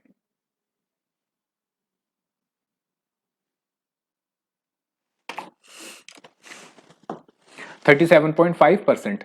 ठीक है, और आप कहो कि सर कंट्रीब्यूशन ले लो डिवाइड बाय सेल्स, और जैसे आपने पिछले साल का वेरिएबल कॉस्ट को इस साल ले लिया, तो पिछले साल के कंट्रीब्यूशन को भी इस साल ले लो। बताओ पिछले साल कंट्रीब्यूशन कितना था सर, पिछले साल था 8 लाख इंटू 50%, यानी कि 4 लाख, और सेल को मान लेते हैं एक्स, और एक ही जगह पे लिखो, तो ये हो जाएगा sir X equal to 4 lakh divided by 37.5%। यह आ जाएगा 10,66,666। ऐसे कर लो, ठीक है। 10,67,667, इसको ऐसे कर दो। ये बात समझ आई या नहीं आई? क्या ये सही है ये गलत है? सर ये गलत है। बताओ क्यों गलत है? क्योंकि सर आप ये कह रहे हो कि जितना कंट्रीब्यूशन आपका पिछले साल था, कितना 4 लाख, वही इस साल भी है, जबकि इस साल वो कंट्रीब्यूशन नहीं होगा। क्यों? क्योंकि सर आपने सेलिंग प्राइस को चेंज कर दिया है, और सेलिंग प्राइस को चेंज करने की वजह से your contribution will not be same. तो आपका जो टोटल कंट्रीब्यूशन पिछले साल था वो इस साल उतना नहीं होगा। सेम क्या होगा? वेरिएबल कॉस्ट सेम होगा। अच्छा, तो सर मतलब ये क्वेश्चन में ध्यान रखना पड़ेगा। बिल्कुल, इसीलिए तो हम प्रैक्टिस कर रहे हैं। यानी हमने लिख भी लिया कि भैया देखो, अगर सेलिंग प्राइस पर यूनिट बदलता है, यानी इंक्रीज इन डिक्रीज होता है, ठीक है, तो उससे क्या बदलेगा? ये बदलेगा, पीवी रेशियो बदलेगी, वेरिएबल कॉस्ट रेशियो बदलेगी। लेकिन क्या नहीं बदलेगा sir? Variable cost per unit नहीं बदलेगा, और टोटल वेरिएबल कॉस्ट नहीं बदलेगी। ठीक है, hence comma we have taken total variable cost for year 21-22 as base to calculate, क्या कैलकुलेट? Sales for year 22-23। ठीक है, तो आप इसको ऐसे लिख दो, टोटल वेरिएबल कॉस्ट 21-22 की will be equal to total variable cost 22-23 की।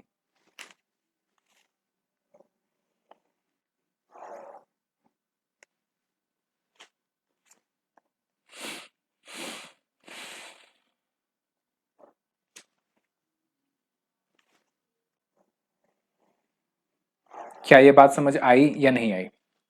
यार ये टेढ़ा क्यों हो रहा है, समझ नहीं आ रहा। मैं तो सीधी लाइन बना रहा हूं।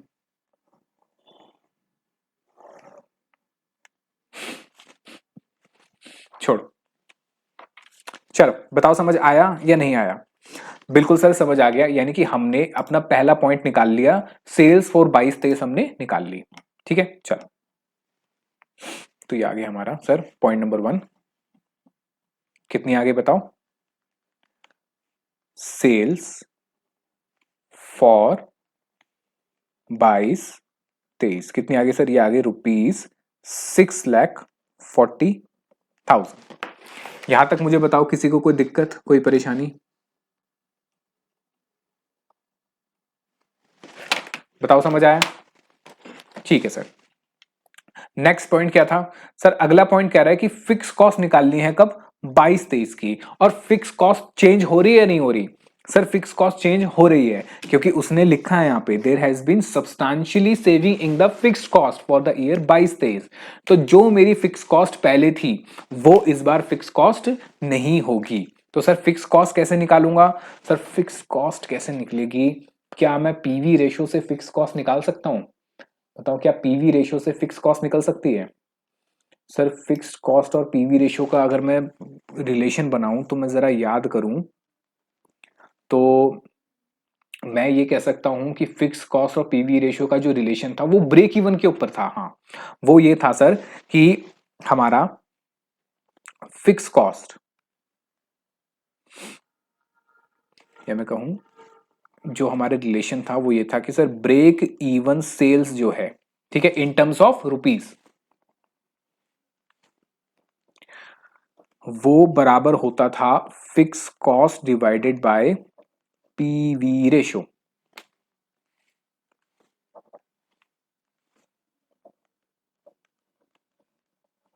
तो सर क्वेश्चन में क्या ब्रेक इवन सेल्स गिवन है हमें? नहीं सर, क्वेश्चन में तो ब्रेक इवन सेल्स गिवन नहीं है। तो बताओ क्या करें?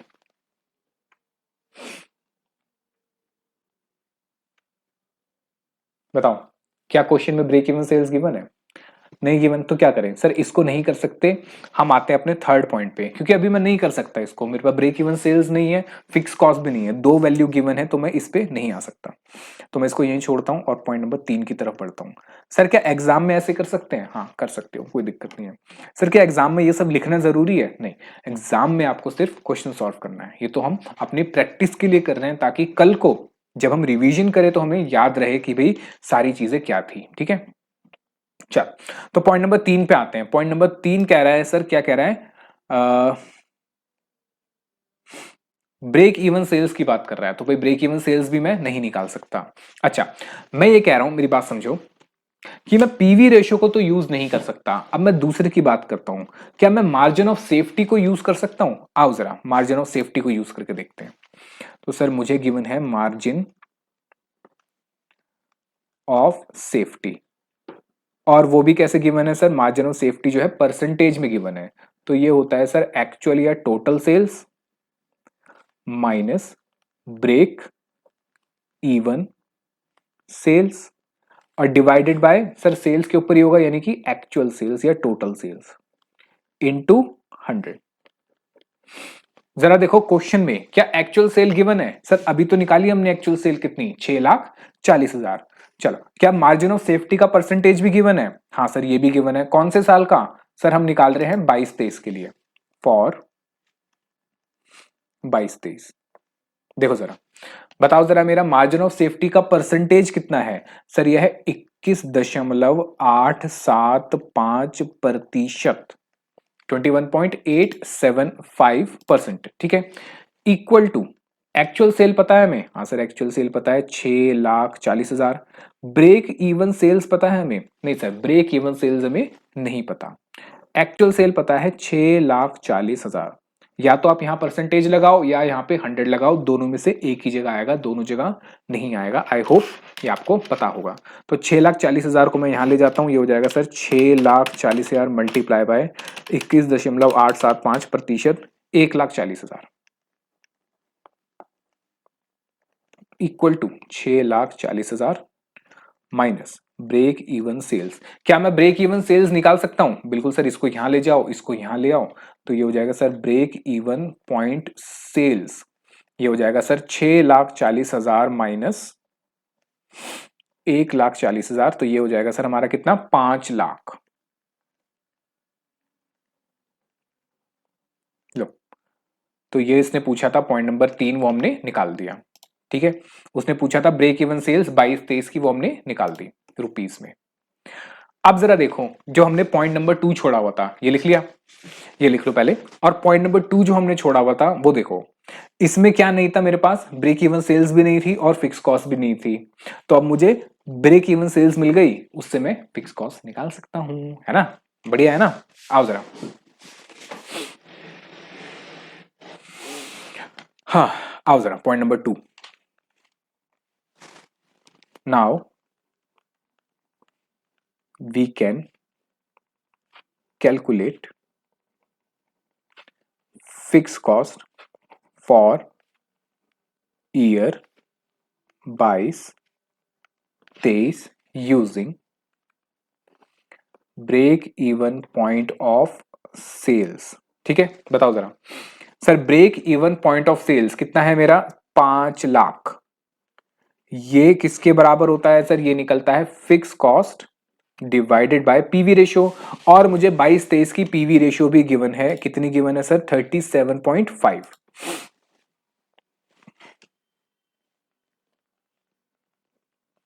तो फिक्स कॉस्ट कितना आ गया सर मेरा? 5 लाख मल्टीप्लाई बाय 37.5, ये हो गया सर रुपीज 1,87,500, यानी कि 1,87,500। लो, ये हो गया। मुझे बताओ यहां तक किसी को कोई दिक्कत, कोई परेशानी? बताओ समझ आया या नहीं आया? हाँ सर आ गया समझ। चल अब क्या करना है सर? अब हमारे पास अभी टाइम है आधा घंटा। आगे लिखो, जो भी अभी तक हमने अभी करा है, जो भी अभी तक हमने फॉर्मूले वो सब करें, मैं अब आपको उसकी एक समरी बनवा दूंगा। ठीक है, लिखो समरी। सर चैप्टर खत्म हो गया क्या? नहीं, चैप्टर खत्म नहीं हुआ। समरी में आपको टाइम टू टाइम लिखवाता रहूंगा ताकि जब आप रिवीजन करो तो एक ही पेज पे आके आपको हर चीज पता चल जाए, आपको ज्यादा पेज जो है वो छांटने नहीं पड़े और एक एक कॉन्सेप्ट को अलग अलग देखने की जरूरत नहीं है। जैसे मैंने आपको उसमें भी कराया था, स्टैंडर्ड कॉस्टिंग में समरी कराता था, वैसे ही। तो ये बहुत इंपॉर्टेंट है, इसको जरूर लिखना। समरी साथ साथ ये है मेरे इंपॉर्टेंट पॉइंट्स। लिखो point number 1।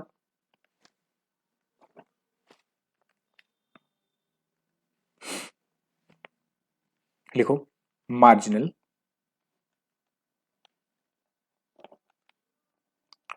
Costing, marginal costing profit equation. क्या इक्वेशन है सर? सिंपल इक्वेशन होती है, सेल्स माइनस वेरिएबल कॉस्ट या मार्जिनल कॉस्ट। सर जब सेल्स में से वेरिएबल या मार्जिनल कॉस्ट माइनस होती है तो आता है कंट्रीब्यूशन। ठीक है, और ये टोटल के ऊपर बात हो रही है, total sales, total variable cost और टोटल कंट्रीब्यूशन। तो ये आ जाए, इसमें से फिर मैं क्या माइनस कर दूंगा? Total fixed cost. तो ये क्या आ जाएगा सर? ये आ जाएगा मेरा प्रॉफिट या EBIT, earning before interest and tax. ठीक है, मैं अब क्या करना हूं आपको, जितनी चीजें हमने करी है उसकी समरी आपको लिखवा रहा हूं। ठीक है, पॉइंट नंबर 2।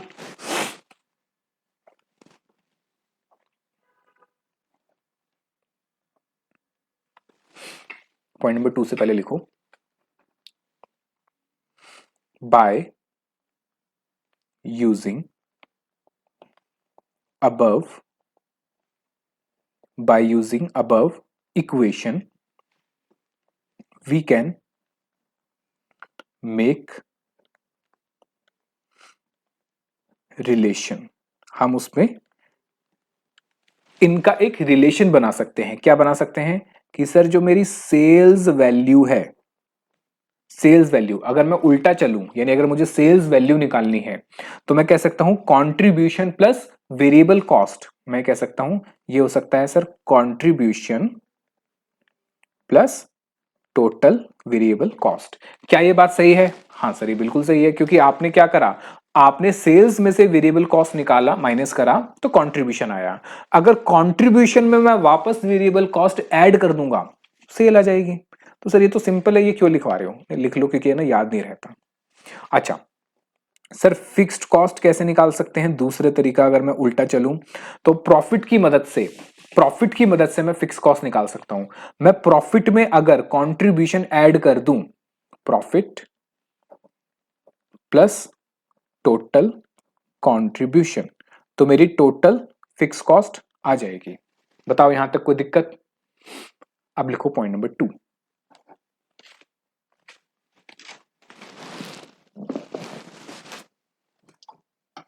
पानी खत्म हो गया। पॉइंट नंबर 2 लिखो PV ratio and variable cost ratio. तो सर हमारी जो पीवी रेशो वो निकलती है कैसे? Contribution upon sales into 100। और वेरिएबल कॉस्ट रेशो कैसे निकलती है? Variable cost divide by sales into 100। बताओ समझ आया या नहीं आया? ठीक है, अब बाय यूजिंग अबव रिलेशन, हम ऊपर के रिलेशन को यूज करके ये कह सकते हैं कि sir PV ratio plus variable cost ratio ये 100% के बराबर आएगी। हमने अभी भी पढ़ा था। तो सर इसका मतलब ये हुआ कि मैं पीवी रेशो ऐसे भी निकाल सकता हूं। कैसे? 100 माइनस वेरिएबल कॉस्ट रेशो। और मैं वेरिएबल कॉस्ट रेशो भी ऐसे निकाल सकता हूं। कैसे? 100 माइनस पीवी रेशो। मुझे बताओ यहाँ पे किसी को कोई समस्या? आई थिंक मुझे नहीं लगता किसी को कोई दिक्कत यहाँ पे होने वाली है। ठीक है, इजी है, बस वही जो करा था उसी को मैं एक सीक्वेंस में लिख रहा हूं और कुछ नहीं है। ठीक है, चल आगे लिखो। Point number 3,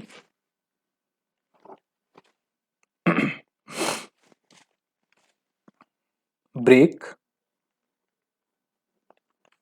even point of sales.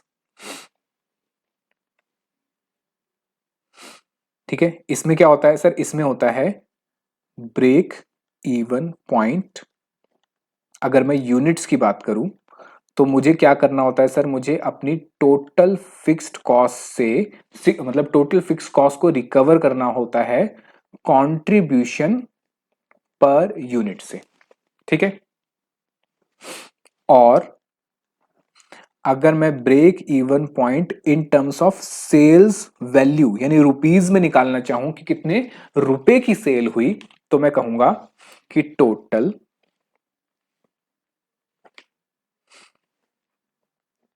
Fix cost divided by किससे? PV ratio. पीवी रेशियो से डिवाइड कर दूंगा। ये बात समझ आई या नहीं आई? ये तो मैं आपको बता चुका हूं, इसमें कोई भी दिक्कत वाली बात नहीं है। ठीक है, अच्छा इसमें लिखो एट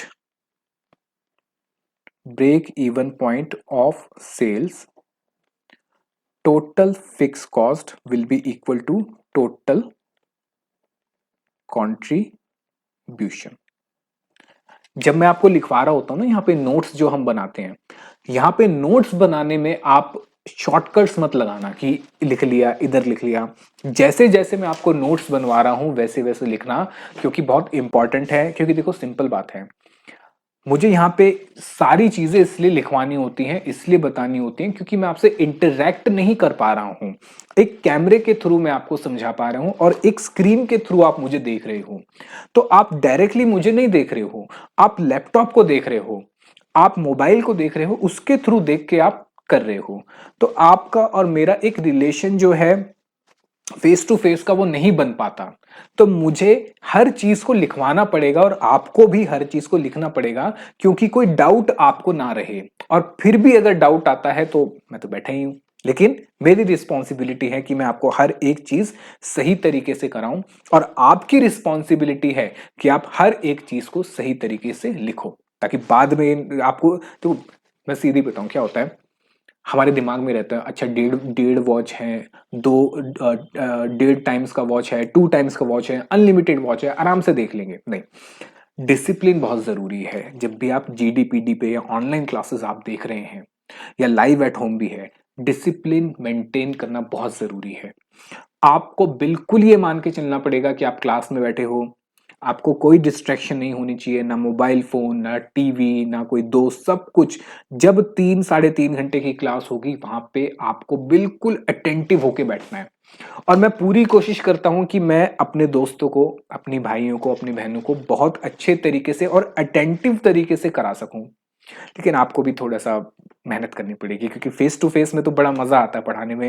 मैं क्वेश्चन पूछता हूँ, मजाक भी करते हैं, बातें भी करते हैं, कोई वहां सामने से कमेंट आता है, कुछ मैं जवाब देता हूँ। लेकिन अब कैमरे में है तो क्या कर सकते हैं? तो जो भी है तो आपको मतलब माननी तो पड़ेगी मेरी बात, और जो भी मैं लिखवा रहा हूं वो आपको सही तरीके से अपने रिवीजन, जो भी आपकी नोटबुक है, कॉपी है, उसमें लिखनी पड़ेगी। शॉर्टकट्स मत लगाना इसमें। ठीक है, अच्छा आगे लिखो।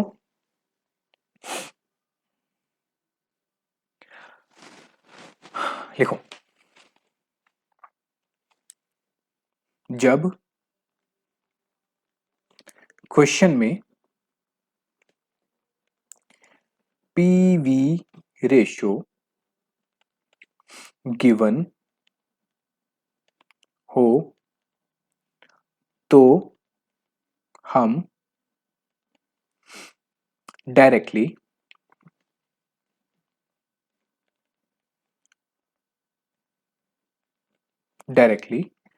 Break even point of sales यानी रुपीस निकाल सकते हैं, हम निकाल सकते हैं। कैसे निकाल सकते हैं सर? इस वाले मेथड से। क्या? इस वाले मेथड से।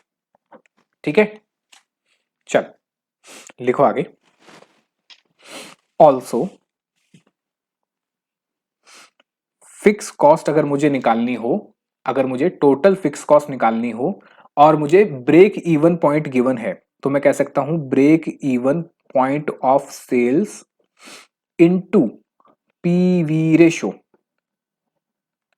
सर ऐसा क्यों? अरे यार सिंपल लॉजिक है ना, एक बार बताओ।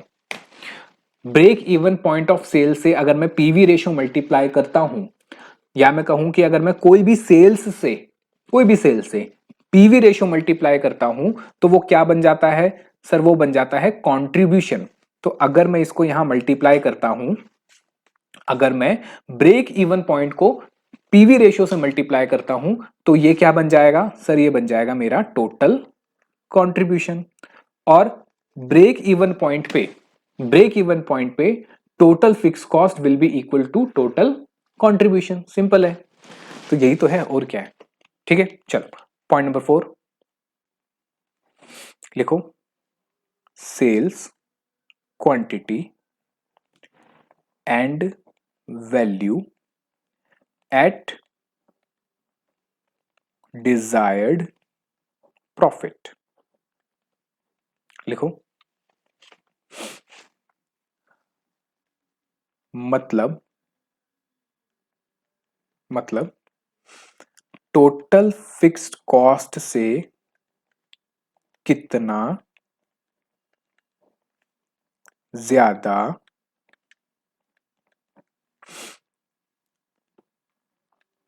कमाना, मतलब सेल करना है। मतलब टोटल फिक्स कॉस्ट तक तो कमा लिया, अब उससे ज्यादा कमाना है, that is my desired profit. तो ये कैसे होता है सर? ये निकलता है, सिंपल है, ब्रेक इवन पॉइंट वाला ही फॉर्मूला लगता है, लेकिन अब यहां पे ब्रेक इवन तक नहीं कमाना, उससे ज्यादा कमाना है। तो ब्रेक इवन तक तो फिक्स कॉस्ट, और उससे ज्यादा कमाना है तो वो उसमें ऐड कर दो। तो सेल्स क्वांटिटी, यानी देखो कोई फॉर्मूला वॉर्मूला नहीं है, बिल्कुल सिंपल लॉजिकल बातें हैं। ठीक है, फॉर डिजायर्ड प्रॉफिट। ठीक है, क्या आपको मेरी बातें समझ आ रही हैं? ठीक है, चार्टेड अकाउंटेंट जी और चार्टेड अकाउंटेंटिया जी। ठीक है, चलो चार्टेड अकाउंटेंट जी और चार्टेड अकाउंटेंटिया जी हमारे दोनों साथ में लिखो। क्या लिखना है सर? ये होता है सर हमारा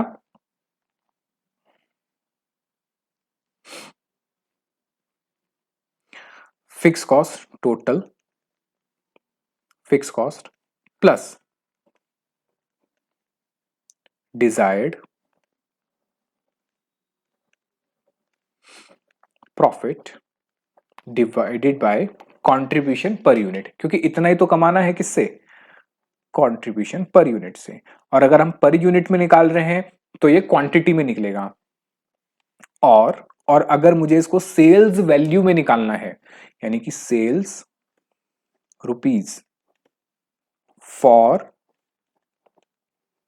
डिजायर्ड प्रॉफिट, तो उसके लिए क्या करोगे सर? सिंपल है, total fixed cost plus desired profit, इसको डिवाइड कर दिया जाएगा किससे? पीवी रेशो से।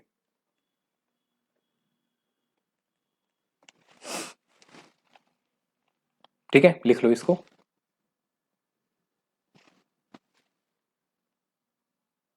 और अगर लिख लिया हो तो हम आगे चले। चल पॉइंट नंबर 5 लिखो। व्हेन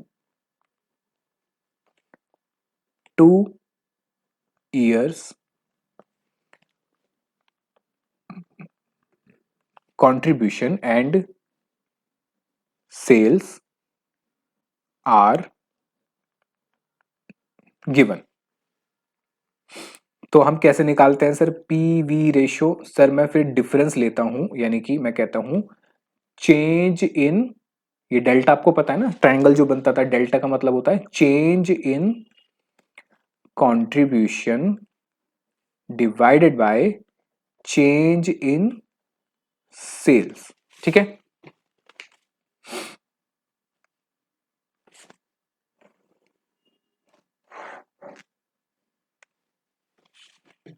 पॉइंट नंबर 6,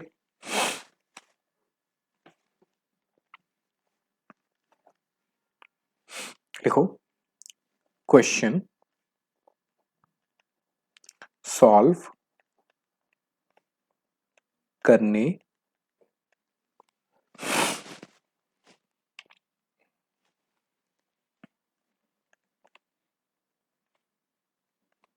के लिए, क्वेश्चन सॉल्व करने के लिए हमें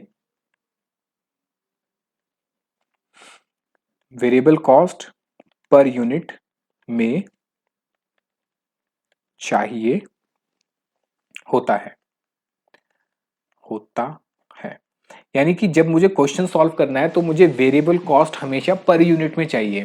टोटल गिवन है तो अलग बात है, मैं उसके हिसाब से भी कर लूंगा, पर पर्टिकुलरली मुझे वेरिएबल कॉस्ट पर यूनिट में चाहिए। ठीक है, क्वेश्चन में। और फिक्स कॉस्ट क्या पर यूनिट में चाहिए? नहीं, फिक्स कॉस्ट मुझे टोटल में चाहिए। फिक्स कॉस्ट टोटल में चाहिए।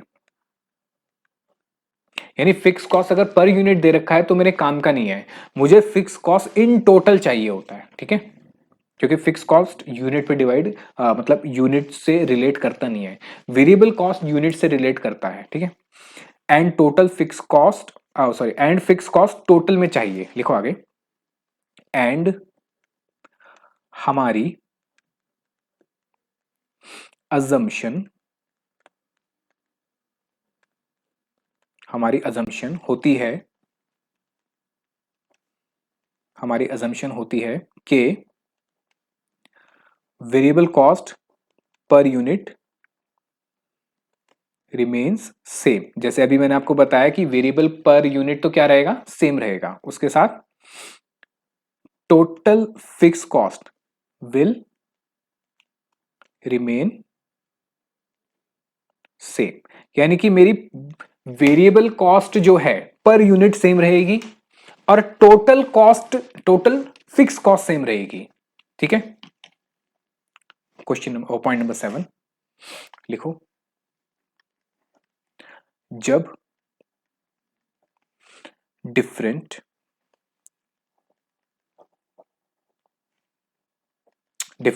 ईयर्स में सेल्स